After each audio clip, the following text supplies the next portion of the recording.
Bueno, mis hermanos, buenos días, Dios les bendiga. Le damos las gracias al Señor una vez más porque nos permite estar en este lugar para así seguir aprendiendo de su palabra, hermanos. Como ya sabemos, estamos en el libro, la carta a Timoteo, primera epístola, primera carta, en el capítulo número 3, el verso 15 específicamente, donde se señala la iglesia como columna y baluarte de la verdad. Aunque nosotros pudiéramos conocer el contexto cultural de cualquier región y que sus leyes se basen pues y se apliquen, y usted pueda decir, bueno, ahí se está viviendo la verdad. Es un país que juzga con justicia. Hay países que la gente dice, bueno, ahí se ve que aplican la justicia. O socialmente en una casa. Entonces habíamos dicho que más allá de que la verdad tenga un concepto, una realidad de vida, la verdad es una persona también, porque de él deriva la verdad. Nosotros fuimos creados y lo que nosotros hacemos, ejecutamos y vivimos es por obra de Dios. Cuando nosotros no hacemos la voluntad de Dios, entonces nosotros estamos fuera de la verdad. Y puesto que nosotros tenemos esta carta, hay unos puntos aquí dentro de esta carta que son, pues, entonces, asociados con la verdad. Y uno de los pasajes más debatidos que se encuentra en el Nuevo Testamento, lo habíamos dicho y lo habíamos visto en Primera de Timoteo, capítulo número 2, del verso 9 al 15, con respecto a la mujer, a la realidad de vida. Y yo me propuse pues a no estar especificando algún punto que pudiera estar debatido, sino a tratar de traer un contexto general, tanto espiritual también como cultural, porque no podemos obviar la cultura. Ayer me decía la hermana que dentro, bueno, a pesar del contexto que nosotros encontramos en la Biblia y que yo pudiera decir de que no hay pastora, eso no quiere decir que haya mujeres hoy en día que dirijan a las iglesias, hermano.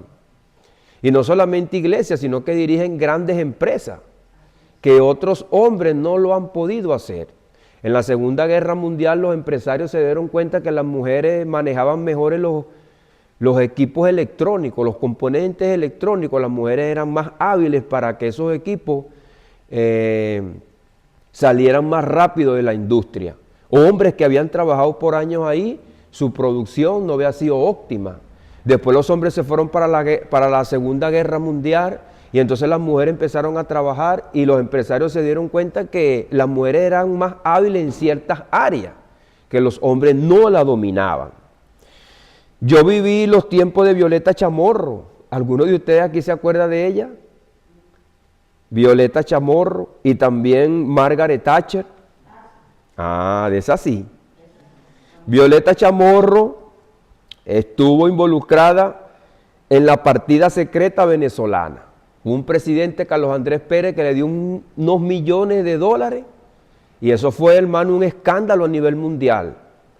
Y de ahí vino aquella, pues, intentona después del grupo militar, de donde salió el conocido comandante Chávez. Debido a todos esos casos de corrupción. Margaret Thatcher, allá en Europa, fue una mujer conocida como la Dama de Hierro. Una mujer que los hombres le temían, hermano. Y eso no era una mentira. Era vista como una mujer donde llegaba, que, como lo encontramos por ahí en el argot popular, se metía a cualquiera en el bolsillo. Y la gente cuando iba, qué sé yo, a transar algún problema con ella, algún convenio, wow, lo pensaba bien. También recientemente, sin dejar nuestro contexto ahorita cultural, nosotros hemos conocido a Michelle Bachelet, que está siendo promovida para la ONU. Ahorita también conocemos a Claudia Sheinbaum y se está hablando de ella, que ella ha sido a pesar de ser mujer, una de las que ha tratado de dominar a Donald Trump y sobrellevarlo y encajarlo y encarrilarlo, cuando otros hombres no lo han hecho. También recientemente hemos conocido a Dilma Rousseff, ¿recuerdan? A la brasileña, que ella se encargó del país cuando Lula fue diagnosticado con un cáncer. Y recientemente tenemos a la venezolana que anda de boca en boca, María Corina Machado, que ha optado por el Premio Nobel de la Paz. Y eso, de una u otra manera, aunque la gente lo critique, eso no lo adquiere todo el mundo. Son pocos los que en la historia han tenido un premio Nobel. Y así, hermano, no por tratar de como que estar a favor pues de un punto de vista, no podemos ser extremistas. No podemos obviar el contexto cultural y las capacidades pues de una persona. Porque no solamente cuando yo había leído acá que dice que la mujer aprende en silencio, no solamente la mujer aprende en silencio, todos aprendemos en silencio, hermano, todos. Porque ningún niño aquí o un hombre se va a poner a estar gritando, a estar interfiriendo en la enseñanza. Y por eso yo le comentaba que nosotros tenemos departamentos de escuela dominical donde llevamos a los niños que a veces son alborotadores y gritan, para tenerlos sujetos en otra parte. Y se especializa una persona en esas habilidades. Entonces, esto no contradice a Pablo, porque el Estado no es la iglesia y la autoridad civil no es una autoridad doctrinal tampoco. Pero tampoco podemos sacar del contexto de que una persona pudiera estar mejor preparada para tomar una rienda en algún espacio específico, pues, hermano. Esto no tampoco pudiera tampoco malinterpretarse de que por lo menos si Margaret Thatcher tiene hijos, María Corina Machado, Michelle Bachelet va a decir, bueno, yo no los voy a atender porque yo soy la mujer de hierro. No los voy a amamantar, que lo amamante el hombre. No. Porque es lo que yo le digo, tampoco nosotros podemos ser extremistas. Yo creo que un niño no va a estar pendiente de que mi mamá es la mujer de hierro, yo no la voy a abrazar porque le voy a tener miedo. El niño no está pendiente de ver noticias ni nada de eso, sino que se para en la mañana, ve a su mamá y la abraza. Entonces, son cosas, y eso nosotros la vemos así, pero son realidades maravillosas que Dios ha hecho. Que Dios ha hecho. Yo no diga que Michelle Bachelet tenga muchos nietos y cuando llegue a una fiesta donde hayan personas reunidas, familiares, llegan sus nietos y la abrazan. No la van a ver como una mujer, wow, una política, no. Porque ese es el sentir, la realidad de vida que Dios ha puesto en nuestros corazones. Y cada quien en su familia la ve como la tía, la prima, la madre, ¿entiendes? Ahora, cuando esté en una posición de poder, de ejercer su cargo, bueno, esa es la mujer de hierro. Pero, hermano, dentro de la iglesia también, Pablo aclara que hay posiciones también importantes. Dice el apóstol Pablo en esta epístola, en el capítulo número 2, lo vamos a repetir, del verso 9 en adelante, asimismo que las mujeres se atavíen de ropa decorosa, con pudor y modestia. Y algunas personas me enviaron, venezolanos, un mensaje que me dijeron que yo había dicho la mujer esgreñada. Se rieron, pues. Y es que hay personas que piensan que porque tienen una ropa, qué sé yo, barata, entonces son humildes. La humildad, hermano, no viene por el tipo de ropa que usted tenga. No viene por el tipo de ropa que usted tenga. Ni porque usted se compre el reloj más barato o el perfume, usted sabe, por ahí más económico, en oferta. No, hermano. sino la sencillez de corazón que nosotros tengamos. Ahí es donde está, y reconocer, hermano, reconocer nuestra dependencia total de Dios. Nosotros tenemos una dependencia totalmente de Dios, hermano. Total. No hay nada que usted pueda tocar, ver, sentir, percibir que no sea creado por Dios. No hay nada. Y nosotros, hermano, exhibimos y nos alegramos y muchas veces, hermano, nos exaltamos por las cosas que nosotros poseemos, pero todas son de Dios. Todas son de Dios. Dice la Escritura, sino con buenas obras, como corresponde a mujeres que profesan piedad. La mujer aprenda en silencio, con toda sujeción, porque no permito a la mujer enseñar ni ejercer dominio sobre el hombre, sino estar en silencio. Ahora, también la Biblia dice que la mujer es vaso frágil. Habíamos también leído, si usted ve una telenovela o ve una serie, usted siempre ve a la mujer ahí llorando, una lloradera todo el tiempo. Entonces, es un carácter ya que tiene la mujer. Y es por eso que mujeres que quizás no manifiestan ese carácter son llamadas como mujeres de hierro, pues, que se mantienen en un temple, que son aguerridas, que van para adelante, que luchan, que si sufren, sufren en silencio, tranquilas por allá, casi nadie las ve. Entonces, el apóstol Pablo también se va a un contexto bíblico cuando dice, porque Adán fue formado primero, después Eva. Y Adán no fue engañado, sino que la mujer siendo engañada incurre en transgresión, porque Pablo sabe que los tiempos pasan. Y como decía un político venezolano, el hambre queda. Entonces, los tiempos van a pasar, las generaciones van a cambiar, pero siempre la Biblia se va a mantener, aunque el contexto cultural de hoy en día sea otro. Nosotros también tenemos un contexto cultural viejo, donde habíamos hablado acerca de Cleopatra, recuerdan que eso trajo una guerra. Y también, para no dejar fuera la nación de Israel, habíamos hablado también de Jezabel, que era una titiritera. Estas mujeres fueron titiriteras porque tenían a sus maridos como unos títeres y ellas eran las que gobernaban. Simplemente tenían al esposo ahí como una pantalla nada más. Y ellas eran las que tenían el control y el dominio porque eran también, hermano, ágiles para esconderse detrás del esposo y ellas también ir dirigiéndolo.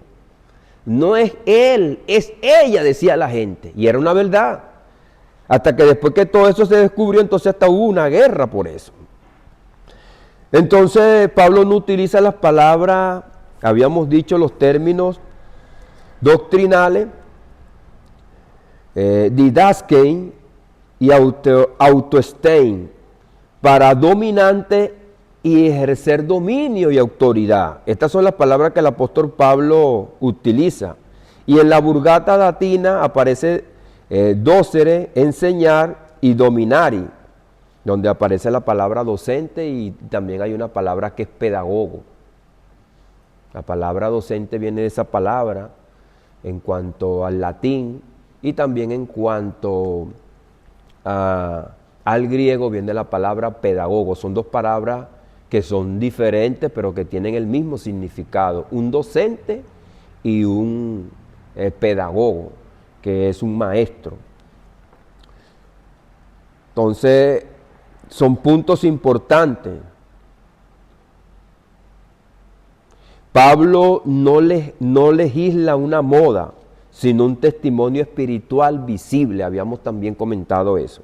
Yo le había dado un punto muy importante en el contexto femenino. Hemos hablado de estos personajes.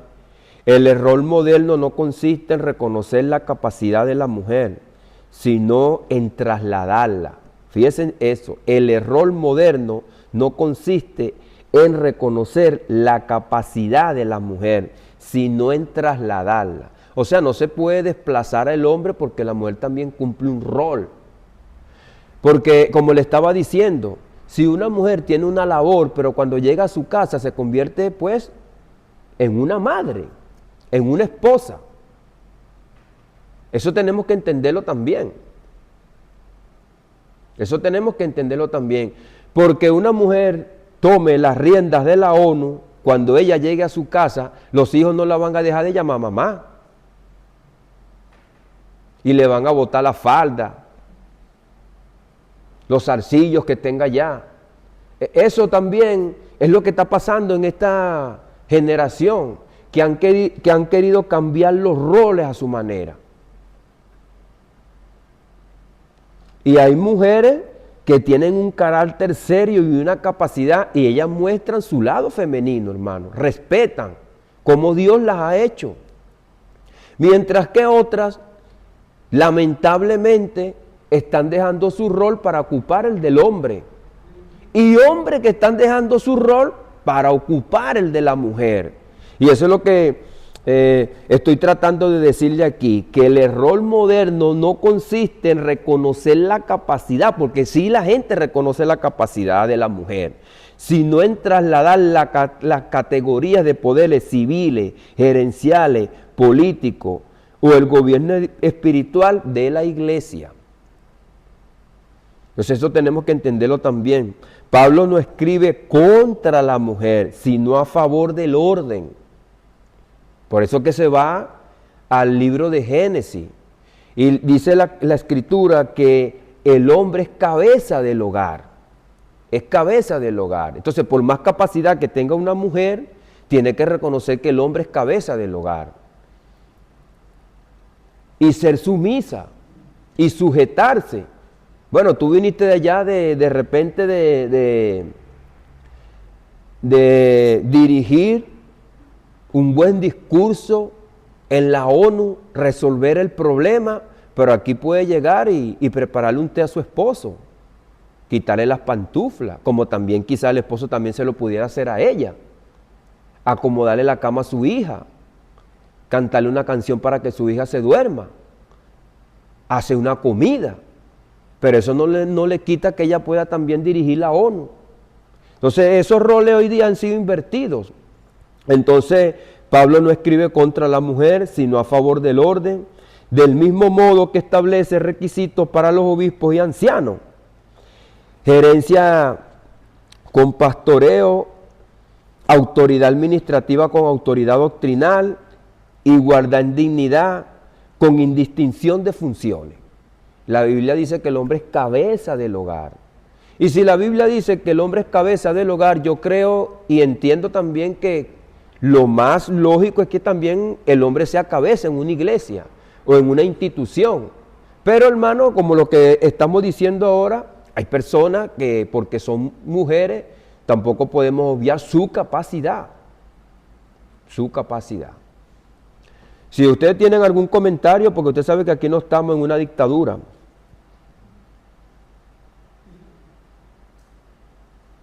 Fíjense lo que dicen también, la mujer según la escritura es coheredera de la gracia. Ahora, eso no quiere decir que nosotros también somos coherederos los hombres, pero en cuanto a nosotros, la Biblia nos dice que nosotros somos vaso frágil. Aunque ellas son coherederas de la gracia, eso no las hace más fuertes que el hombre. Y eso todo Dios lo reconoce. No, porque yo soy evangélica ahora, yo no lloro. No, Dios reconoce todo eso. Y dice también vaso digno de honra. Instrumentos poderosos en la obra de Dios. Vemos cómo las mujeres llegaron a los pies de la cruz, mientras que los discípulos ¿dónde estaban? Escondidos, temblándolos. Eso sucede. Las mujeres también se atrevieron a ir el domingo a buscar a Cristo al sepulcro. ¿Dónde estaban los discípulos? Encerrados. Y ellas le llevaron el mensaje. O sea, que quizás porque ser mujer, los guardias no le iban a hacer nada. De una u otra manera, lo que usted piense, se atrevieron a hacerlo. Fueron atrevidas, pues. Vamos a buscar al maestro. Quizás no fueron con la idea pues de matar a los guardias, de hacer una revolución y robarse el cuerpo, pero tuvieron el coraje de hacerlo. Los discípulos no lo hicieron. De hecho, ni creyeron tampoco. Más bien manifestaron incredulidad. El maestro es resucitado, dijo María. Mujer, tú estás loca. Y se rieron de ella.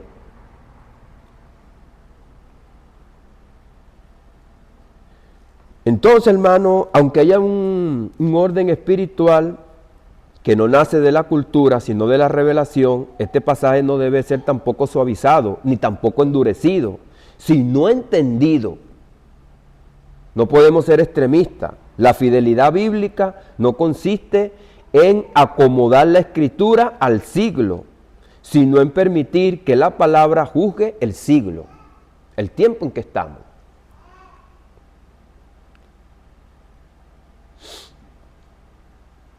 Yo le había dicho que para terminar pues este ciclo de esta enseñanza que estamos viendo, un bosquejo en general, también hay un contexto cultural en Amós capítulo número 4.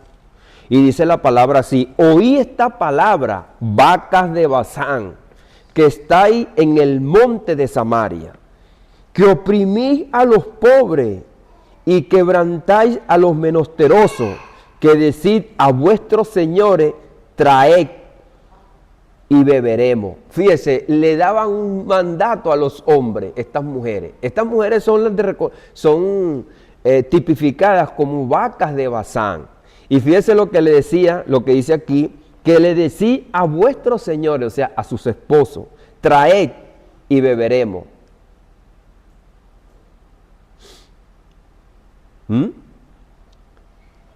Entonces estas mujeres eran unas titiriteras, tenían a sus señores como unos títeres. Ahora fíjese, oí palabra, vacas de Basán, no está hablando con los hombres, sino con esas mujeres que están en el monte de Samaria, que oprimís a los pobres. El Señor dice, no, que el pueblo quizás no sabe, pero Dios lo ve todo. No son los hombres, sino que son controlados por sus mujeres. Y dice, y quebrantáis a los menesterosos. Y quizás ellas podrían tener una apariencia humilde, algunas, pero otras tenían una apariencia ostentosa. Y todo su ostento la habían obtenido por medio de los hombres. ¿Quién fue el profeta que describió esto? El profeta Amós, del siglo, en el siglo 7, en Jeroboam II, rey de Israel. Reinó en el norte y de una época de prosperidad económica, pero de corrupción moral y espiritual extrema. Se llegó a un extremo. Amós no era un sacerdote ni un profeta profesional. Él dijo bien claro, no soy profeta ni hijo de profeta, sino que soy un boyero. ¿Sabe lo que es la palabra boyero? Un hombre del campo, pues, del burgo. Un hombre que simplemente era sencillo y tranquilo. Y dijo, recojo higos silvestres, Amós 7:14. Dios lo levanta como una voz de juicio contra la opulencia injusta que era Basán. ¿Y por qué se llama vacas de Basán? Basán era una región al oriente del Jordán, famosa por sus pastos fértiles, conocida por su ganado gordo, fuerte y bien alimentado. Entonces Dios está tipificando estas mujeres con esa región, lo que se veía más gordo, fuerte y bien alimentado. Y esto lo confirman los textos y todos el Salmo 22:12. Y todos los toros de Basán me rodearon. Eso lo vemos en Salmo 22:12. Basán se convirtió en un símbolo de abundancia, lujo y autosuficiencia. Entonces Dios, en vista de esa región, de todo lo que se veía ahí, Dios compara a estas mujeres con las vacas de Basán. Pero fíjese que ellas no trabajaban, no hacían nada, sino que los hombres eran puestos como esclavos y ellas pues gozaban de todo ese beneficio. Entonces los hombres se dejaban dominar de esas mujeres. Ustedes conocen bien claro otro caso, que es el caso de Sansón y Dalila. ¿Me entiende? fue una mujer astuta, astuta. Y poco a poco, fue llevando a Sansón, un hombre que ningún hombre se le enfrentaba, fue derribado por una mujer. El caso también de Elías, ¿recuerdan? Mató a 400 profetas, después huyó de Jezabel, se fue a una cueva.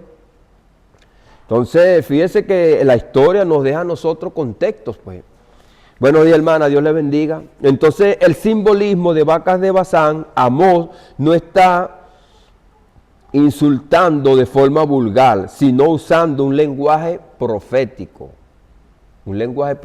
simbólico.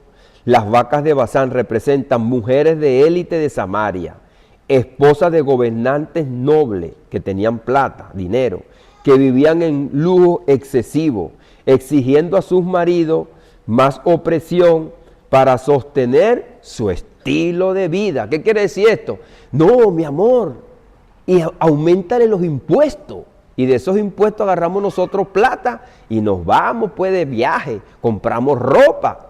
Y eso ha sucedido. Y eso es lo que sucedía, hermano, con Cleopatra.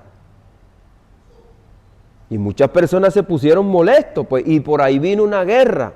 Porque de todo eso ellas sacaban beneficio, oprimiendo al pueblo, sacándole impuestos al pueblo. Y ese dinero, pues, ellas hacían uso de ese dinero. Y Dios entonces trae un juicio por medio del profeta Amós. Fíjense lo que dice la Escritura, que decid a vuestros señores, traed y beberemos. O sea, vamos a engordarnos de eso. Traiga la plata del pueblo. Y nosotros acá las engordamos. Me compro el mejor vestido. No trabajaban y exigían. No gobernaban oficialmente, pero dominaban indirectamente. No empuñaban el poder, pero lo manipulaban todo. A esto, a aquello. Yo les comenté también que yo vi una película venezolana, Mi mujer es la que manda. Y un hermano que yo lo contacté con él para que me dirigiera una campaña que yo había organizado. Y después, bueno, que él tenía su prédica, él estaba dando su testimonio ahí, y él dice que después que él se convirtió, bueno, él no lo había hecho, hermano. Se subía pues a la platabanda arriba, a la última parte de su casa, a extender la ropa. Y después los amigos le decían, gobernado, duro, gobernado. Y entonces, yo me hacía el loco, decía él. Pero hermano, el carácter de hombre no es fácil. Hermano, que te vean entonces tú extendiendo hasta la ropa interior de tu esposa, de tus hijos ahí. Gobernado, y le gritaban duro para que él se avergonzara. Y bueno, nosotros nos reímos, pero hay que vivirlo. Hay que vivirlo. Y él me decía, oye, varón, yo con la cabeza agacha y tranquilo, porque ya yo no lo hacía para ella, yo lo hacía para Dios. Yo lo hacía para el Señor. Y comprendí que verdaderamente cuál era la humildad. Yo seguía con mi misma vestimenta, mi misma ropa, pero no era el mismo carácter. Hermano, la ropa no cambia el carácter. No cambia el carácter, la ropa. Y también en el argot popular hay un dicho que dice, mona es mona aunque se vista de seda. ¿Sí? Así es. Hay mujeres rabiosas o hombres rabiosos y usted va y lo lleva a un centro comercial y le compra un traje bien bonito y esa mujer sale de ahí, wow, me compró el mejor vestido, la mejor boutique, pero después a las horas, anda molesta. El vestido no le cambia pues. Simplemente por un rato que vio que, wow, sí, me compró ese vestido muy bonito. Y así también hombre, que le preparan una buena comida a la esposa, lo trata bien o le hace un regalo, pero después ya a las 2 semanas otra vez anda gruñendo. Pero usted piensa que como le compró una buena ropa, le dio un buen regalo, le Le celebró un buen cumpleaños, piensa que así va a cambiar y se va a comportar mejor. No. Por eso que en el argot popular hay esos proverbios. Así como podemos decir que mono es mono aunque se vista de seda, bueno, también mono es mono aunque se vista de seda. Entonces Dios es quien cambia el carácter del hombre. Y es que está enviando este mensaje para cambiar el carácter de esta mujer. Y muchas veces cambiamos esa la fuerza. Esa es la fuerza. Y dice el Señor, oprimía a los pobres. La prosperidad se construía en injusticias, en maldad, en viveza de corazón. Y había un quebrantamiento, hermano, social. La gente estaba cansada. Eso fue cuando el hijo de Salomón, que cuando se murió Salomón, la gente le dieron gloria a Dios. Gracias, Señor, que se murió ese hombre. Y fueron para allá para aquel hijo y le dijeron, bájanos los impuestos porque tu papá era duro. Y entonces él fue y buscó el consejo de los ancianos y los ancianos, bájale los impuestos a la gente, que la gente está cansado. Buscó entonces el consejo de los jóvenes, no, dale más impuestos, dale látigo, castígalo. Y el pueblo se dividió, hermano. El pueblo se dividió. Entonces, hermano, la manipulación hoy en día se ve dentro de las congregaciones. Se ve dentro de las congregaciones. Charlas manipuladoras. Entonces, fíjense que el tema femenino es un tema que está aquí en la Escritura. Está en la Escritura, no lo podemos dejar por fuera. Entonces el texto no condena a la mujer por ser mujer, sino por el abuso de la influencia, el dominio injusto, el uso del poder para satisfacer sus deseos carnales. Vacas de Basán se engordaban, manipulaban, tenían estrategia y una apariencia de piedad. No rompe un plato, pero allá solita la vajilla completa. Pero hermano, Dios todo lo ve. Dios todo lo ve. Y mucha gente allá que no conoce al Señor dice, de la justicia de Dios no se va a salvar. El mismo mundano lo reconoce. Entonces esto lo vemos y lo habíamos comentado en Jezabel, en Reyes capítulo número 1, Cleopatra en el mundo romano, en Pablo. Vemos también que él tuvo que enfrentar este problema en Primera de Timoteo capítulo número 2, pero dentro del orden congregacional también. Fíjense que esto filtró la iglesia. Mujeres que querían hacer lo que hacían las vacas de Basán, tomar el control y el dominio y manejar ella todo. Y quizás no sería una, sino un grupito. No van a hacer lo que hacen allá afuera, dijo Pablo, no lo van a hacer aquí. Dios no puede ser burlado. En la iglesia de Corinto estaba este desorden de grupito, no solamente de las mujeres, sino de hombres. Yo soy de Pablo, yo soy de Apolo. Y yo le he comentado que hoy día seguimos con eso. Y no solamente dentro de una congregación, sino, hermano, en una masa de cristianos completo. Como por ejemplo, hay gente hoy en día que se denomina y se autodominan calvinistas. O dicen, no, yo no soy de Calvino, yo soy de Arminio, arminiano. Y está eso, hermano. Está eso.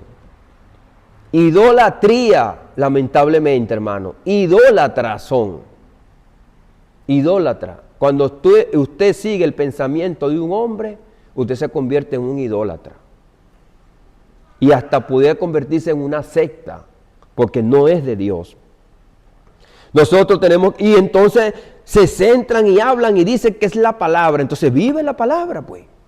Vive la palabra. No vivas del concepto de un hombre. Y hasta lo ponen ahí en su estado. Fulanejo dijo, fulanejo tal. El pensamiento. Entonces, si usted pone la palabra de un filósofo, te juzgan. Pero tú también estás poniendo la palabra de tu líder, pues. Amós capítulo número 4, verso 2 y verso 3 dice, Jehová el Señor juró por su santidad. He aquí vienen sobre vosotras días en que os llevarán con gancho y saldréis por las brechas una tras otra. Una palabra de juicio. Usted ha escuchado allá en el argot popular que le van a poner los ganchos. Bueno, Dios se lo dice. Jehová el Señor juró, fíjese, Dios estaba molesto. Cuando la palabra juró y usted jura, es porque usted está molesto. Cuando usted le dice a una persona, yo te lo juro, porque ya usted lo han sacado de sus casillas. Estas mujeres sacaron de las casillas al Señor, como el día del juicio, cuando cayó el diluvio. Jehová el Señor juró en su santidad. He aquí, dice el profeta, vienen sobre vosotras días en que os llevarán con gancho y saldréis por las brechas una tras otra, en fila de indio. Un lenguaje del exilio, venganza y caída del poder que ellas aparentaban. Dios ve todo, hermano.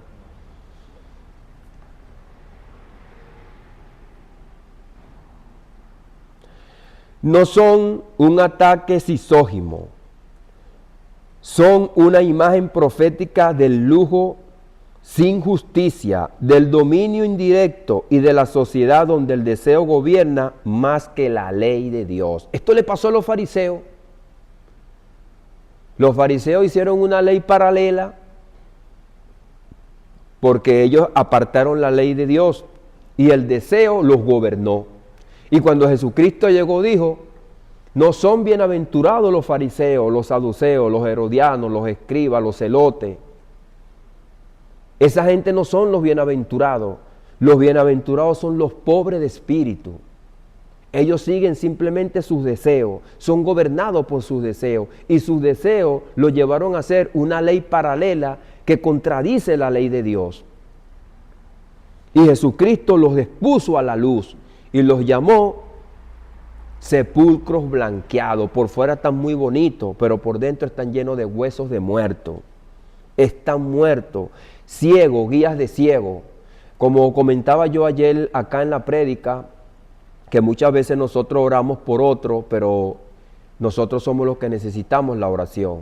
Un preso no puede soltar a otro preso y un ciego no puede guiar a otro ciego.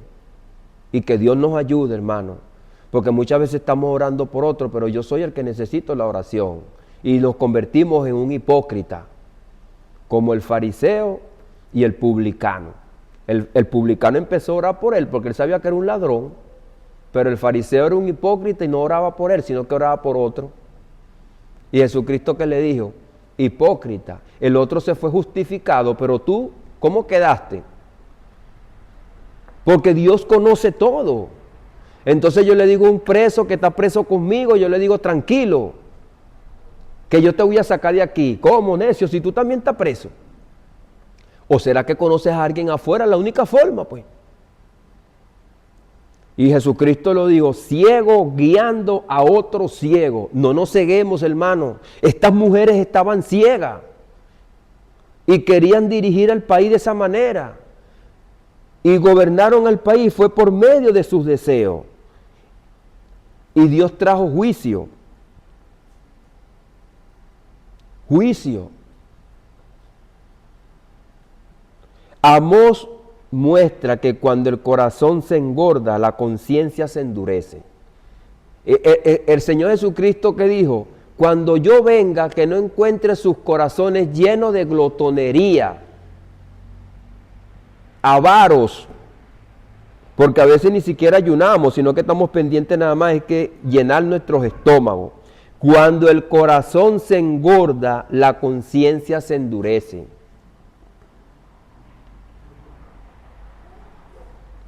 Esto es claro, hermano. Esto está claro. Es una verdad, es una realidad que muchas veces nosotros tenemos a nuestro alrededor, pero a veces la ignoramos. Y hay que atacar, hermano. Hay que atacar las circunstancias que nosotros tenemos. Y la palabra y la verdad van de la mano. van de la mano. Bueno, hermano, hemos llegado a la hora.